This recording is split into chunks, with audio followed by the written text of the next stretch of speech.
Hello everyone, चलिए देखिए आज हम कौन सी दूसरी टॉपिक पढ़ने जा रहे हैं, क्षारक। ठीक है, हमने पिछले टॉपिक में ये अम्ल खत्म कर दिया था, ठीक है ना। तो चलिए आज देखिए क्षारक स्टार्ट करने जा रहे हैं। देखिए क्षारक देखिए क्या होते हैं। क्षारक देखिए ऐसे पदार्थ होते हैं जो कैसे लगते हैं हमको, कड़वा लगते हैं। ठीक है, क्या कह सकते हैं कि वे पदार्थ जो कड़वा या तीक्ष्ण होते हैं तथा लाल लिटमस पेपर को नीला कर देते हैं, क्षारक कहलाते हैं। ठीक है, तो ये इसकी क्या हो जाएगी, परिभाषा हो जाएगी। तो क्या लिख लेंगे, वे पदार्थ जिनका स्वाद कड़वा होता है, वे पदार्थ जिनका स्वाद कड़वा को या फिर तीक्ष्ण भी कह सकते हैं, कड़वा होता है तथा जो लाल लिटमस पेपर को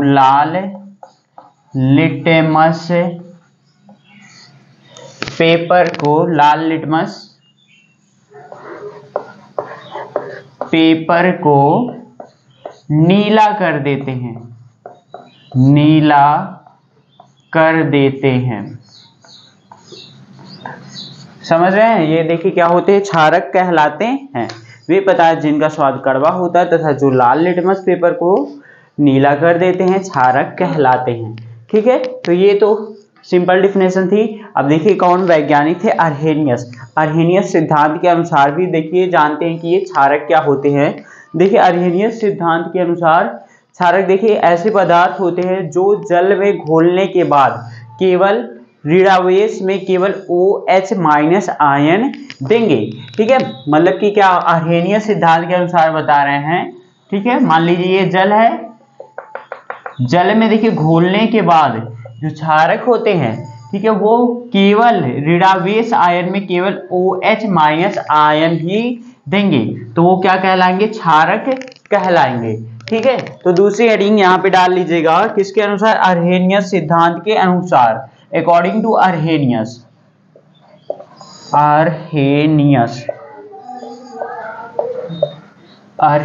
सिद्धांत के अनुसार,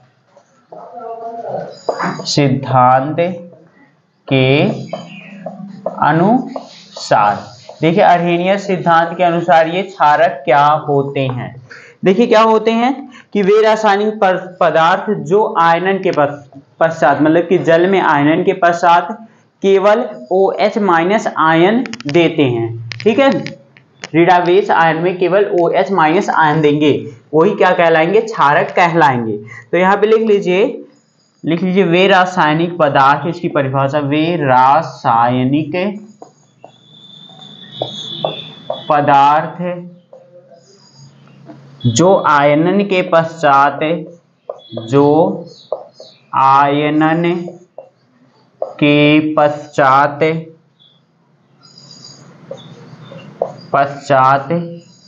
जल में वियोजित होकर ऋणावेशित, क्या होते हैं, ऋणावेशित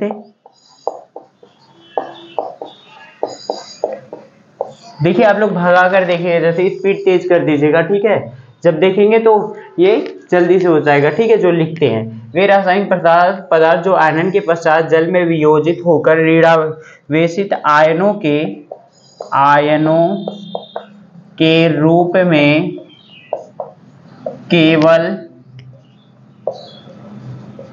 केवल OH-, इसको देखिए क्या कहते हैं, हाइड्रॉक्साइड आयन। क्या कहते हैं, OH- को क्या कहते हैं, हाइड्रॉक्साइड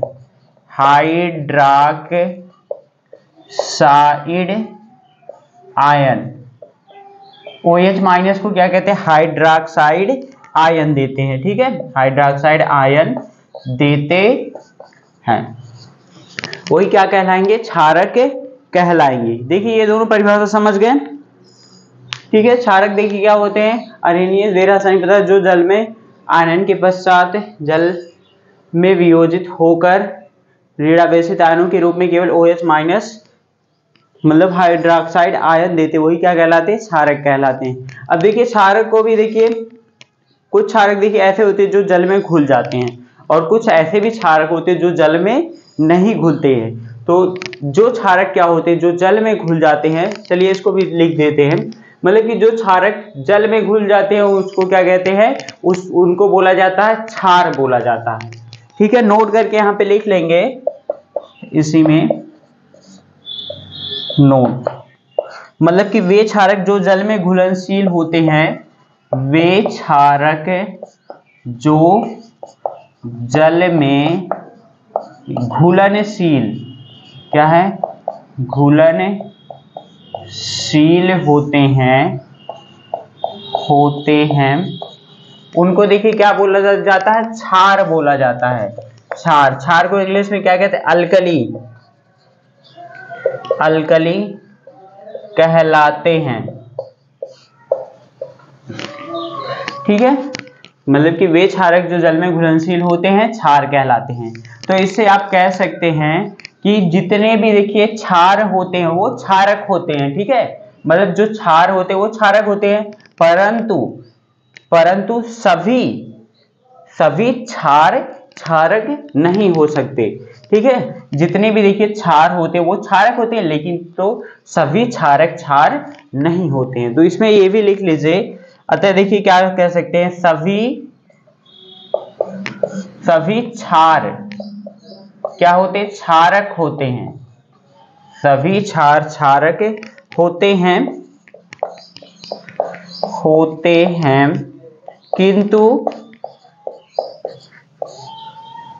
किंतु सभी क्षारक क्षार नहीं होते। सभी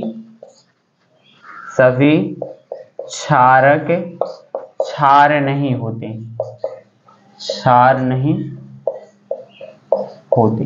ये समझ गए। मतलब कि यही कह रहे हैं कि वे क्षारक जो जल में घुलनशील होते हैं उसको क्या कहा जाता है, क्षार कहा जाता है, अल्कली कहा जाता है। तो देखिए सभी क्षारक क्या होते हैं, क्षार होते हैं। ठीक है, किंतु सभी क्षारक क्षार नहीं होते। तो इतना ये ध्यान में रखिएगा। ठीक है, इतना देखिए समझ गए। तो चलिए इसके बाद देखते हैं क्षारकों के प्रकार। ठीक है, हाँ, आगे देखिए हेडिंग क्या डाल लेंगे, क्षारकों के प्रकार। ठीक है, हेडिंग डालिए क्या है, क्षारकों के प्रकार। ठीक है, अब देखिए क्षारकों के प्रकार कितने होते हैं। देखिए हम अभी देखेंगे, हमको पढ़ना है आयनन के आधार पर। ठीक है, आयनन के आधार पर क्षारक कितने प्रकार के होते हैं, केवल 2 प्रकार के होते हैं। ठीक है, एक होगा प्रबल क्षारक, दूसरा क्या होगा, दुर्बल क्षारक। प्रबल क्षारक देखिए क्या हो जाएगा, वो जल में पूरी तरह से OH माइनस आयन में टूट जाएगा। लेकिन जो दुर्बल क्षारक रहता है ये जल में पूरी तरह से OH माइनस आयन में नहीं टूटता। ठीक है, तो देखिए आयनन के प्रकार, ठीक, क्षारकों के प्रकार किस पे देखेंगे, टाइप्स ऑफ बेसिस, आयनन के आधार पर। आयनन के आधार पर, आयनन के आधार पर देखिए क्षारक कितने होते हैं, 2 प्रकार के होते हैं। आयनन के आधार पर क्षारकों को 2 भागों में वर्गीकृत किया गया है। ठीक है, बांट दिया गया। पहला देखिए क्या होता है, प्रबल क्षारक। प्रबल क्षारक, ठीक है, इसको इंग्लिश में क्या कहेंगे, स्ट्रॉन्ग बेसिस। ठीक है, और दूसरा क्या हो जाएगा, दुर्बल क्षारक। दुर्बल क्षारक, ठीक है, इसको क्या कहेंगे, वीक बेसिस। वीक, समझ रहे हैं। देखिए प्रबल क्षारक क्या होता है,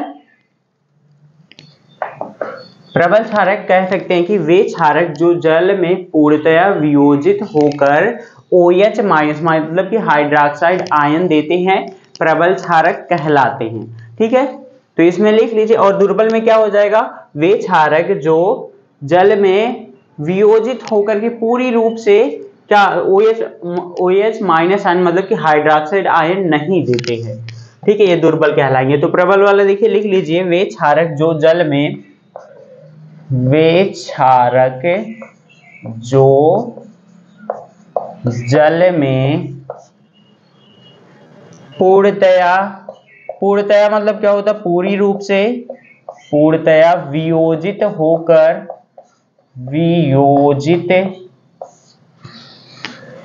वियोजित या फिर क्या कह सकते हैं, आयनित भी लिख सकते हैं, ठीक है, आयनित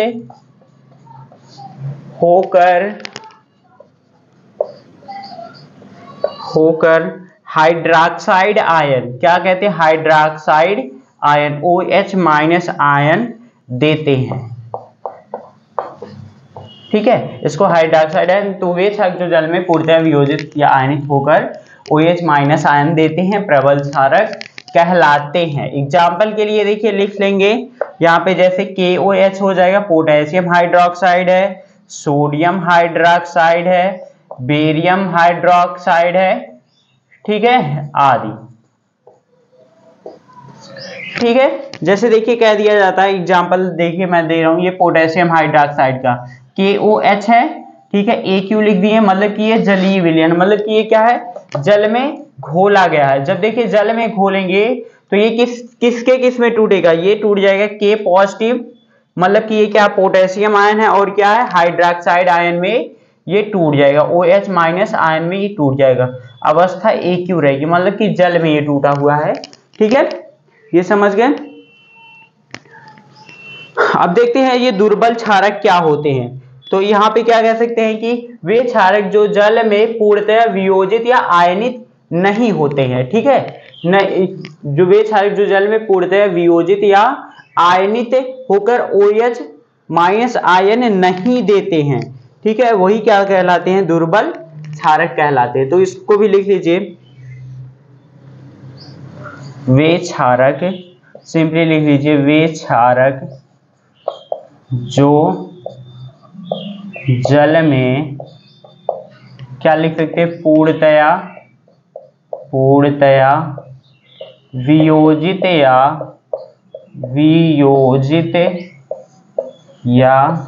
आयनित नहीं होते हैं, वियोजित या आयनित नहीं होते हैं, ठीक है, समझ रहे हो, उसको क्या कहेंगे, दुर्बल क्षारक कहते हैं, वीक बेस कहते हैं, ठीक है। एग्जाम्पल के लिए देखिए बता दे रहे, एग्जाम्पल के लिए जैसे कह दिया जाए एल्युमिनियम हाइड्रोक्साइड AlOH3, और देखिए दूसरा क्या, अमोनियम हाइड्रोक्साइड NH4OH, तो ये सब क्या है, ये सब दुर्बल क्षारक है, ठीक है, अमोनियम हाइड्रोक्साइड। अब देखिए एग्जाम्पल के थ्रू बता दे रहे, जैसे हमने क्या ले लिया, अमोनियम हाइड्रोक्साइड NH4OH है, इसको हमने जल में घोल दिया, ये क्यों लिख दिया, मतलब कि ये जल में घुला हुआ है। अब देखिए ये पूरी रूप से, मतलब कि यहाँ पे भी हाइड्रोजन पूरी रूप से क्या होगा, ये टूटेगा नहीं, इसकी हाइड्रोजन क्या होगी, अलग नहीं होगी, तो ये क्या दे देगा, यहाँ पे अमोनियम आयन NH4, ये पॉजिटिव, AQ जलीय विलयन देगा, प्लस OH माइनस ये नेगेटिव AQ, ये क्या देगा, जलीय विलयन ये देगा, ठीक है। तो ये क्या होते हैं, ये दुर्बल क्षारक होंगे, ठीक है, इतना समझ में आया, प्रबल क्षारक क्या होते हैं, दुर्बल क्षारक क्या होते हैं, ठीक है। अब चलिए देखते हैं कुछ, मतलब कि क्षारकों की जलीय विलयन में प्रबलता का क्रम देखते हैं, ठीक है, मतलब कि कौन सा क्षारक जो जलीय विलयन में जल्दी से क्या हो जाएगा, आयनित हो जाएगा, तो उसी को कहेंगे प्रबल क्षारक कहेंगे, ठीक है। तो यहाँ पे कुछ ऐसे पॉइंट बना करके लिख लीजिए, मतलब कि क्षारकों की जलीय विलयन में प्रबलता का क्रम, क्षारकों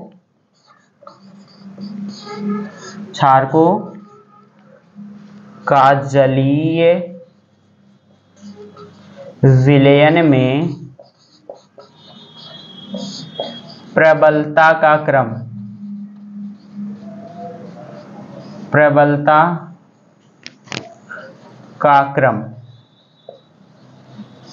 ठीक है। देखिए सबसे प्रबल क्षारक देखिए कौन सा हो जाएगा, यहाँ पे KOH है, ये जल्दी से आयनित हो जाएगा, फिर इसके बाद देखिए क्या है, NaOH है, ठीक है, सोडियम हाइड्रोक्साइड, ठीक है, फिर इसके बाद अमोनियम हाइड्रोक्साइड NH4OH, ठीक है, फिर इसके बाद है बेरियम हाइड्रोक्साइड BaOH2। तो ये क्या था, क्षारकों का जलीय विलयन में प्रबलता का क्रम था, ठीक है। तो इतना समझ में आ गया ना, टाइप्स ऑफ बेसिस, क्षारकों के प्रकार। प्रबल क्षारक होते हैं, दुर्बल क्षारक होते हैं। ठीक है, अब चलिए एक चीज और इसमें बता दें, मतलब कि अम्ल की क्षारकता क्या होती है और क्षारक की अम्लीयता क्या होती है। ठीक है, आगे हेडिंग डाल लेंगे अम्ल की क्षारकता। ठीक है, आपने हेडिंग डाल लिया क्या, अम्ल की क्षारकता। अम्ल की क्षारकता को इंग्लिश में क्या कहते हैं, बेसिसिटी ऑफ एसिड। देखिए ये क्या होती है, मतलब कोई भी अम्ल है, ठीक है, उसके एक अणु में जो प्रतिस्थापित होने वाली हाइड्रोजन रहेगी, मतलब कि कह सकते हैं कि प्रतिस्थापित योग्य हाइड्रोजन, ठीक है, के परमाणुओं की संख्या को उसको क्या कहते हैं, अम्ल की क्षारकता कहते हैं। ठीक है, अम्ल की क्षारकता को भस्मिकता भी कहते हैं। तो क्या कह सकते हैं, किसी अम्ल के एक अणु में उपस्थित प्रतिस्थापन योग्य हाइड्रोजन परमाणुओं की संख्या को उस अम्ल की क्षारकता कहते हैं। ठीक है, तो इसमें लिख लीजिएगा, किसी अम्ल के एक अणु में उपस्थित किसी, जैसे कि पहले बता दें, देखिए जैसे कोई भी हमने अम्ल ले लिया, जैसे मैं ले रहा हूं HCl, ठीक है, HCl है, तो ये देखिए किस में टूट जाएगा, मतलब कि ये जब टूटेगा ये H पॉजिटिव प्लस ये क्या हो जाएगा Cl माइनस में, मतलब कि जल में जब तोड़ेंगे AQ ये भी है, AQ ये भी है, जलीय विलयन में देख रहे हैं। तो यहाँ पे प्रतिस्थापित होने वाली केवल एक ही हाइड्रोजन है। ठीक है, इसी की संख्या को क्या कहते हैं, अम्ल की क्षारकता कहते हैं। ठीक है, चलिए अभी और एग्जाम्पल बता रहे, पहले ये डिफिनेशन लिखिए। देखिए किसी अम्ल के एक अणु में, किसी अम्ल के एक अणु में उपस्थित प्रतिस्थापन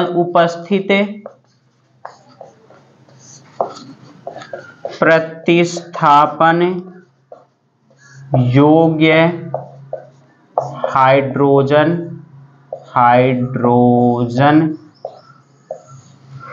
परमाणुओं की संख्या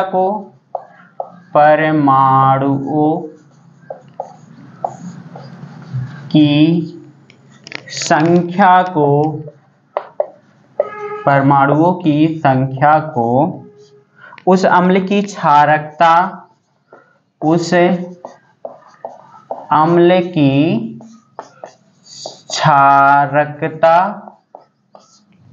या फिर देखिए क्षारकता भी कहते हैं, या फिर इसी को भस्मिकता भी कहते हैं, भस्मिकता, ठीक है, कहते हैं।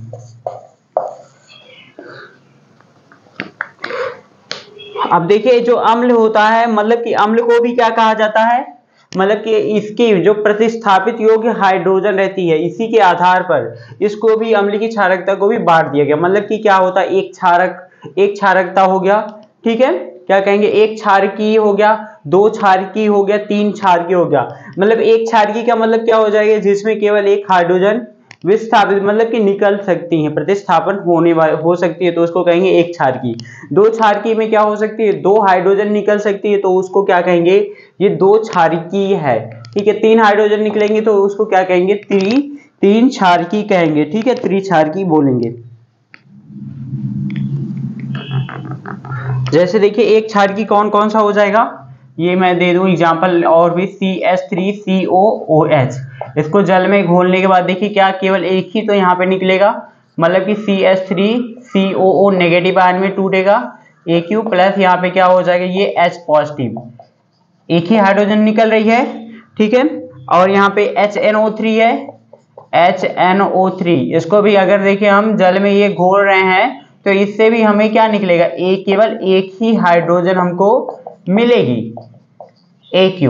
मतलब कि ये सब क्या है, मतलब ये जितने भी ये तीनों क्या है, ये एक क्षारकीय हैं। क्या है, एक क्षारकीय। एक क्षारकीय का मतलब समझ गए, मतलब कि जिस अम्ल में केवल एक हाइड्रोजन प्रतिस्थापित हो सके उसको क्या कहते हैं, एक क्षारकीय कहते हैं। अब देखिए दो क्षारकीय का कौन सा कहेंगे, मतलब कि जिसमें दो हाइड्रोजन निकल जाए, दो क्षारकीय का आपका हो जाएगा H2SO4। सल्फ्यूरिक अम्ल को हम जब जल में घोलते हैं तो ये क्या देता है, यहाँ पे क्या हो जाएगा 2H पॉजिटिव, ठीक है, प्लस क्या हो जाएगा SO4 ये नेगेटिव, ये क्या हो जाएगा जलीय विलयन में, ये देखिए देंगे, किस में देंगे, ये जलीय विलयन में देगा। ठीक है, तो और भी देखिए एक और एग्जांपल इसका देखते हैं। H2CO3 H2CO3 को हम जल में घोलते हैं तो ये भी देखिए 2H पॉजिटिव में टूट रहा है AQ प्लस क्या हो रहा है CO3, ये नेगेटिव ये AQ। ठीक है, तो ये समझ रहे हैं, मतलब कि जिसमें दो हाइड्रोजन परमाणु विस्थापित हो सकती है उसको क्या कहेंगे, हम दो क्षारकीय कहेंगे। ठीक है, मतलब कि ये क्या हो जाएगा, ये आपका हो जाएगा दो क्षारकीय, यहाँ पे दो क्षारकी। ठीक है, यहाँ पे देखिए दो H2, हाँ यहाँ पे एक चीज का लीजिए, देखिए डाई नेगेटिव का ये रहेगा, दो नेगेटिव का आयन इसके ऊपर आएगा। ठीक है, SO4 के ये दो डाई नेगेटिव होता है और ये भी क्या होता है CO3, ये भी क्या होता है डाई नेगेटिव आया, तो ये दो क्षारकी हो गया।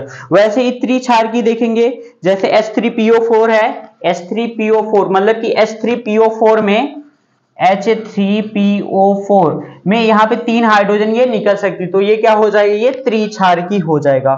क्या हो जाएगा, त्रिक्षारकी ये हो जाएगा। समझ रहे हैं, तो यहाँ पे क्या कह सकते हैं, प्रतिस्थापित योग्य हाइड्रोजन परमाणुओं की संख्या के आधार पर इनको भी क्या कर दिया गया, अम्ल की क्षारकता को यहाँ पे एक क्षारकी, दो क्षारकी, तीन क्षारकी में बांट दिया गया है।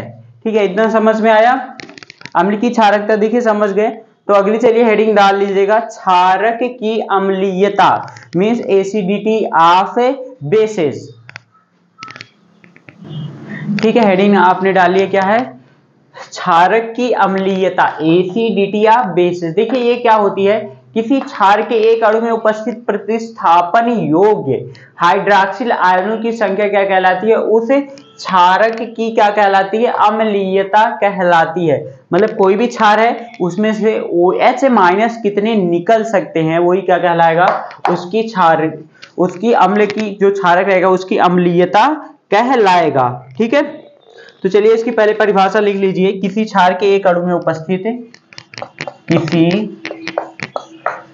क्षार के, देखिए ये भगा कर देख लीजिएगा, मतलब कि जो वीडियो की स्पीड है वो जब लिखते हैं तो भगा दीजिए करिए। ठीक है, तो तेजी से हो जाएगा, किसी क्षार के एक अणु में, किसी क्षार के एक अणु में उपस्थित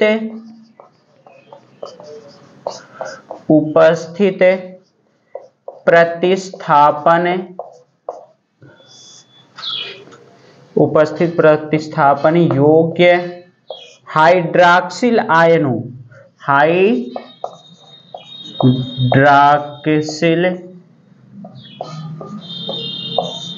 हाइड्रॉक्सिल आयनों, ये क्या है, ये आयनों मीन्स वही OH माइनस आयन। ठीक है, हाइड्रॉक्सिल आयनों की संख्या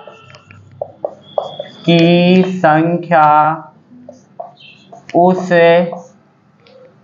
क्षारक की अम्लीयता कहलाती है, उस क्षारक की अम्लीयता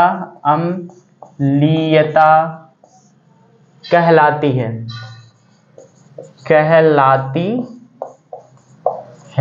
समझ रहे हैं क्या होता है, किसी क्षार के एक अणु में उपस्थित प्रतिस्थापन योग्य हाइड्रॉक्सिल आयनों की संख्या उस क्षार की अम्लीयता कहलाती है।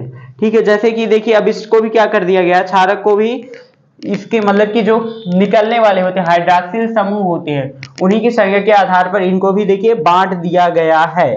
ठीक है, जैसे उसमें हमने क्या देखा था, मतलब कि एक क्षार की, अब इसमें देखिए हम क्या देखेंगे, अम्लीय, मतलब कि एक अम्लीय रहेगा जिसमें केवल एक OH माइनस निकलेगा, तो वो ये क्या हो जाएगा, एक अम्लीय, दो OH माइनस निकलेगा तो क्या हो जाएगा, ये दो अम्लीय हो जाएगा। ठीक है, तो जैसे कि लिए एग्जाम्पल देखिए यहाँ बता दे रहे हैं इसमें, जैसे यहाँ पे दे दिया जाए NH4OH, तो यहाँ पे देखिए एक OH समूह निकल सकता है। ठीक है, तो ये क्या है, एक अम्लीय है। ठीक है, और यहाँ पे KOH है। ठीक है, ये भी क्या है, एक अम्लीय है। NaOH है, ये क्या है आपके एक अम्लीय, मतलब कि एक एक ये जो OH समूह ये क्या हो सकते हैं, निकल सकते हैं। ठीक है, मतलब कि इन सब की जो अम्लीयता है कितनी है, एक है, क्या कह सकते हैं, अम्लीयता क्या हो जाएगी, एक हो जाएगी। ठीक है, दूसरा देखिए अगर कैल्शियम हाइड्रोक्साइड में ले लूं CaOH2, तो यहाँ पे दो OH यहाँ पे टूटेगा। ठीक है, या फिर मैं मैग्नीशियम हाइड्रोक्साइड ले लूं OH2 2। तो इसमें देखिए 2 OH समूह निकलेगा। देखिए एक एग्जांपल बता रहे हैं, जैसे ये मैग्नीशियम का ही है, मैग्नीशियम हाइड्रोक्साइड है, OH2 है, जल में हम घोल रहे हैं, ठीक है। तो ये किस में टूट जाएगा, देखिए जब जल में हम घोलेंगे तो ये Mg क्या हो जाएगी, ये डाई पॉजिटिव AQ जलीय विलयन प्लस ये हो जाएगा 2OH माइनस AQ आयन में ये आएगा। मतलब कि इसकी जो अम्लीयता हो जाएगी क्या हो जाएगी, 2 हो जाएगी, ठीक है। वैसे ही अगर यहाँ पे दे दिया जाए AlOH3 और FeOH3, तो इन सब की देखिए अम्लीयता क्या हो जाएगी, ये 3 हो जाएगी अम्लीयता। एग्जाम्पल जैसे ये बता दे रहे हैं AlOH3 का, देखिए AlOH3 क्या एल्युमिनियम हाइड्रोक्साइड है, हम इसको जल में घोल रहे हैं, तो ये किस चीज में टूट जाएगा, कितना OH माइनस आयन देगा, 3 देगा, ठीक है। तो ये क्या हो जाएगा, Al ट्राई पॉजिटिव देगा, AQ जलीय विलयन प्लस क्या देगा, 3OH माइनस AQ जलीय विलयन में देगा, ठीक है। तो ये क्या है, क्षारक की अम्लीयता होती है, ठीक है। तो ये भी समझ गए। तो आई होप आपको ये समझ में आया होगा जो क्षारक है, ठीक है। इसमें देखिए प्रबल क्षारक होते, परिभाषा पढ़े, प्रबल क्षारक पढ़े, दुर्बल क्षारक पढ़े, और ये अम्ल की क्षारीयता, क्षारक की अम्लीयता पढ़े, ठीक है। तो आई होप आपको समझ में आया होगा। तो चलिए देखिए आगे ये अगले वीडियो में पढ़ाएंगे क्षारकों के भौतिक गुण, रासायनिक गुण और इसका उपयोग कहाँ पे होता है। Okay, thank you.